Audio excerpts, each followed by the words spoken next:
let's talk about the Raiders a minute. The Raiders beat, was it the Broncos? Yeah. Okay. Nathan and I were talking about this, Joseph. I want to get your take on it. Obviously everybody knows what happened last week with Jon Gruden, the emails, so forth and so on, resigning or let go from the Raiders. So the Raiders played pretty well against the Broncos, and I watched quite a bit of that game. Derek Carr looked really good. I mean, he threw some really, really nice touch passes to his receivers. So I guess the question I want to ask you that Nathan and I discussed is, the Gruden thing, will that serve to actually ignite that team, or do you think that long term it's going to maybe hurt them? I think both. I think in the short term it's going to ignite them, because I think that a lot of the players don't like how it played out. Like, I think that I saw some report on TV that a lot of them went to his home and to say goodbye and Right. voice their displeasure, because basically he was forced out. Let's face it. Right. So I think that's going to ignite them initially, but I think over the long term, I think Gruden's a good coach.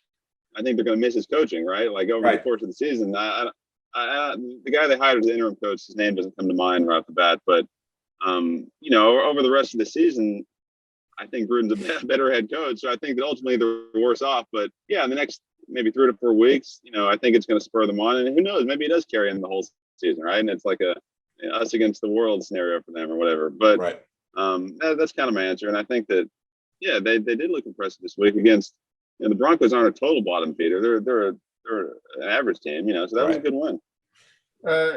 I agree with Joseph's point. I don't know how long it's going to last, but I do think it's going to carry them initially. They'll play with some more emotion initially, and try to prove everybody, prove something. But my general thought would be that long term it can't help them. Right. I mean, losing Jon Grudens not going to help you. Right. But we'll see. I don't know. Well, I mean, they're 4-2 right now. They played the Eagles this week. I mean, they can win that game. Then they're at the Giants. That's a win. You could chalk it up right now. So they'll be 6-2. Then they play the Chiefs, the Bengals, and the Cowboys. So I think those 3 games right there are going to really tell us a lot about the Raiders. Then again, too, I don't know what the situation is there, but they have offensive defensive coordinators are the same. I don't know if Gruden ever called any plays. Yeah, if he doesn't call any plays, that makes it a little better. Right. I don't know that for a fact. He seemed like the guy that would call plays, right? He did seem like that. But I mean, regardless if he did or didn't, it can't help you to lose him. But I'm just saying that'd make a difference.